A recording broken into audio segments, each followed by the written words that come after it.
Jangan lupa like, comment, and subscribe channel YouTube TVRI Bengkulu dan nyalakan lonceng notifikasinya.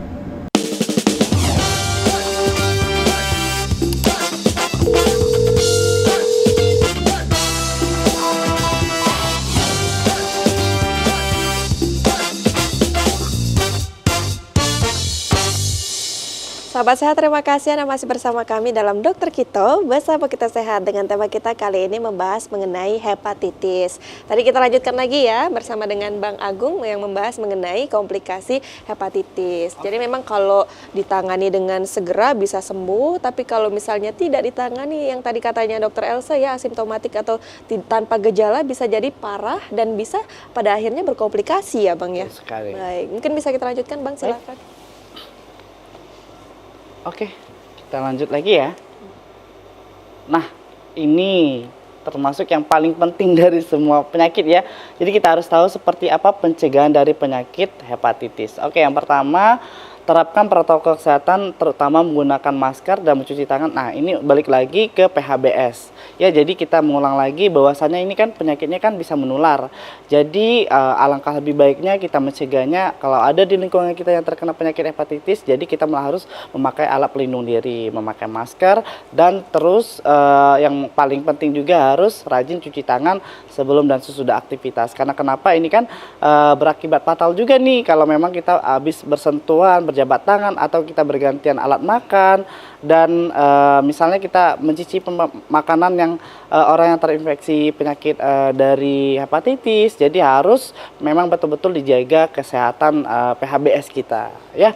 Oke, selanjutnya pastikan makanan yang dikonsumsi dalam keadaan matang dan bersih. Tadi udah disinggung sedikit bahwasannya sama Dokter Ese ya. Jadi kita harus tingkat kematangan makanan itu harus dijaga. Jadi jangan makan makanan yang mentah, misalnya makan kerang tadi ya, makanan sejenis seafood itu kan kita tidak tahu itu bahwasannya memang baguskah dikonsumsi secara mentah gitu kan. Kita yang pastinya kita harus makan itu harus tingkat kematangannya harus dijaga gitu. Mungkin barangkali untuk teman-teman pemirsa TVRI Mbak Julia ya, jadi bahwasannya ada yang suka makan telur setengah matang mungkin ya, atau telur mentah gitu kan. Jadi kalau kita ada kandungan atau memang di sekitarnya memang mengandung dari bahaya dari hepatitis kan lebih bahaya nih. Jadi lebih beresiko lagi untuk terkena penyakit hepatitis gitu. Oke, selanjutnya hindari kontak dengan orang yang sakit. Jadi ini yang paling penting juga ya. Jadi memang siapapun itu orang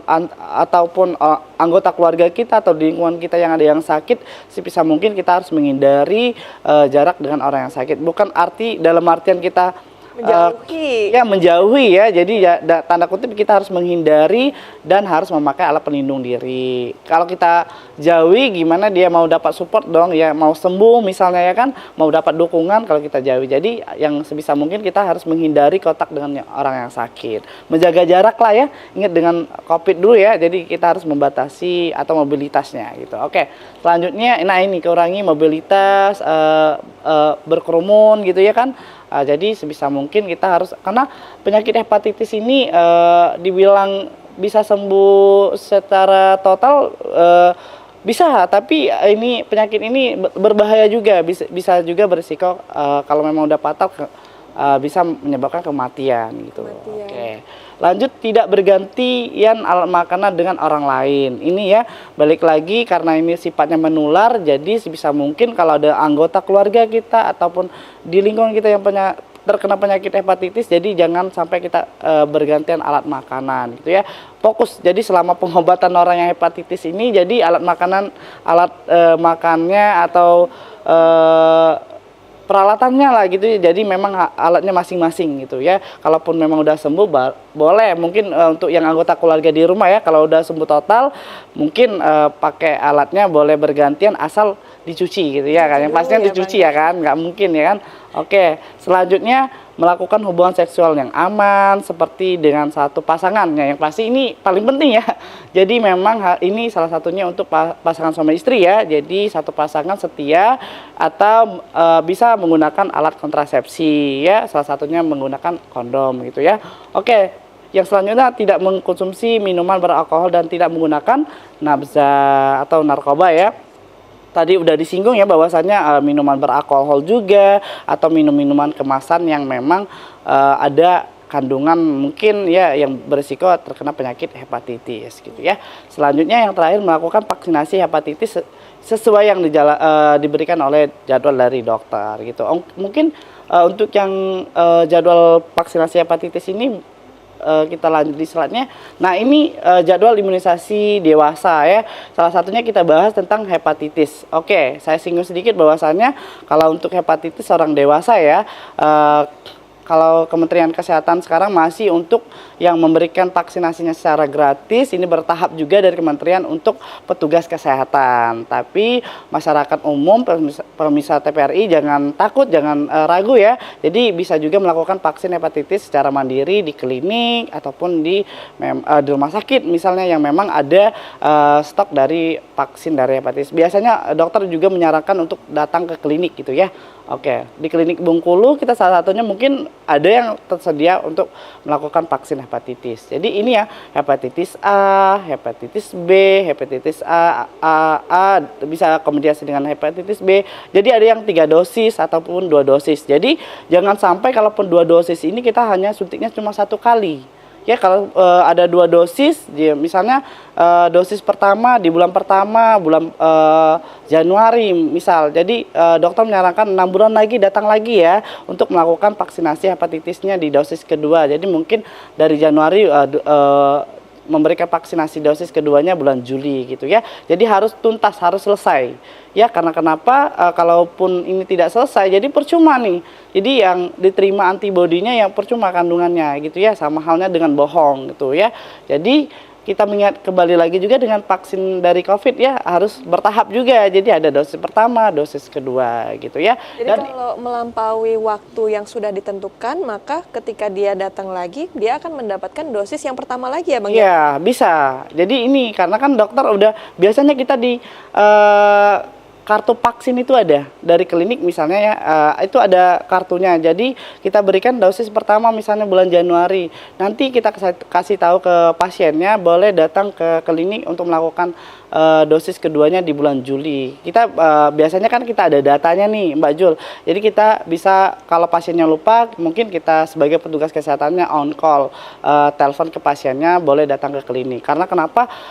Untuk di Indonesia ini memang untuk syarat semua ini vaksin ini memang masih susah untuk masyarakat umum ya, khususnya kita juga mungkin masyarakat Bengkulu yang enggan melakukan vaksin. Tapi kalau untuk di luar negeri ini semuanya wajib. Jadi banyak kejadian misalnya pasien yang harus melakukan vaksin hepatitis, meningitis misalnya, mereka untuk syarat ke luar negeri karena di luar negeri itu udah terdeteksi. Jadi kalaupun memang mereka untuk melakukan penerbangan, jadi wajib, barulah masyarakat kita ini baru mau melakukan vaksin kalau ada memang suatu kegiatan yang memang mau nggak mau harus vaksin nih gitu ya. Tapi kalaupun untuk mencegah ya banyak yang enggan untuk melakukan vaksin gitu ya. Tapi kami balik lagi petugas kesehatan sama Dokter Lesa tidak akan berhenti untuk mengedukasi masyarakat Kota Bengkulu khususnya untuk selalu harus nih melakukan vaksin, betapa pentingnya vaksin gitu ya.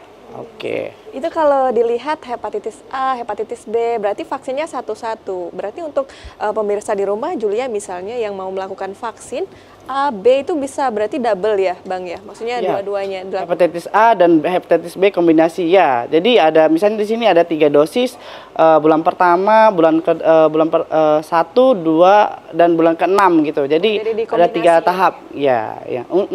Ini biasanya untuk yang 3 dosis ini bisa juga untuk petugas kesehatan ya Dok ya. Seperti yang kami mungkin di Puskesmas, saya sendiri nih dari Puskesmas baru mendapatkan dosis pertama. Mungkin Dokter Elsa udah dosis keberapa Dok? 3, aku udah selesai berarti ya. Udah Jadi selesai. saya tinggal menunggu jadwal saya untuk melakukan vaksin dari hepatitis dosis kedua. Ya, oke. Kalau bicara vaksin ini Bang, kan tadi dikatakan bahwa hepatitis ini bagi yang sudah sembuh sekalipun bisa berulang ketika terkena lagi virusnya. Nah, apakah seseorang pasien yang sudah pernah terkena hepatitis kemudian dia bisa diberikan virus atau sudah kebal gitu bahasanya Bang, atau sudah kebas dengan virus karena sudah terkena hepatitis sebelumnya, itu gimana Bang? Nih, kalau memang untuk seseorang yang udah melakukan vaksin misalnya ya, terus akan terkena untuk resikonya kena penyakit hepatitis, bisa besar kemungkinan juga. Jadi walaupun di antibodinya udah kebentuk ada vaksin hepatitis, kalaupun dia tidak menerapkan gaya hidup yang sehat, akan bisa juga terkena, bahwasannya orang tersebut bisa kena lagi penyakit hepatitis. Tapi mungkin dari tingkat gejalanya gitu, mungkin gejalanya ya gejala yang ringan misalnya ya, tapi tergantung dari antibodi seseorang tersebut gitu. Jadi walaupun dia sudah pernah terkena hepatitis, sembuh, nggak apa-apa dia disuntikkan vaksin lagi? Iya, nggak apa-apa. Dari virus yang akan datang lagi begitu Bang ya? Betul sekali, iya. Oke, lanjut. Nah, yang paling penting juga ya, jadi kita harus tahu pengobatan dari penyakit hepatitis. Jadi pengobatan hepatitis ini disesuaikan jenis hepatitis, tadi udah jelaskan ya sama dokter Lese ya. Ada hepatitis A, B, C, D, E, F. Yang tapi paling banyak untuk yang kita di negara Indonesia ya dok ya, mungkin hepatitis A, B, dan C gitu. Jadi disesuaikan dengan tingkatan dan ketingkatan keparahannya. Metode pengobatannya untuk hepatitis juga dapat meliputi dengan obat-obatan yang diresepkan oleh dokter, dan bisa juga berakibat fatal, mungkin udah komplikasi ya udah lebih berbahaya, mungkin bisa melakukan transplantasi atau hati tadi, jadi melakukan operasi gitu. Yang pastinya ini untuk pemberian obat-obatnya jangan sembarangan beli di apotik gitu ya, jadi memang harus diresepkan oleh dokter, dan memang dokter mungkin untuk ketersediaan obatnya mungkin di puskesmas kosong ataupun tidak ada, nanti dokter memberikan rujukan dok ya, mungkin dari puskesmas memberikan rujukan ke penyakit spesialis penyakit dalam gitu. Oke, ini untuk jenis pengobatannya ya Mbak Julia. Jadi harus melihat tingkat keparahannya dan jenis dari penyakit hepatitisnya. Jadi kalau memang penyakitnya beda, hepatitisnya, jadi metode pengobatannya berbeda dan tingkat keparahannya juga kita bisa dilihat juga. Oke. Baik, terima kasih Bang Agung dan juga Dr. Elsa. Nanti kita akan lanjutkan lagi usai jeda pariwara berikut ya. Pemirsa jangan kemana-mana, tetap bersama kami dalam Dokter Kito, bersama kita sehat.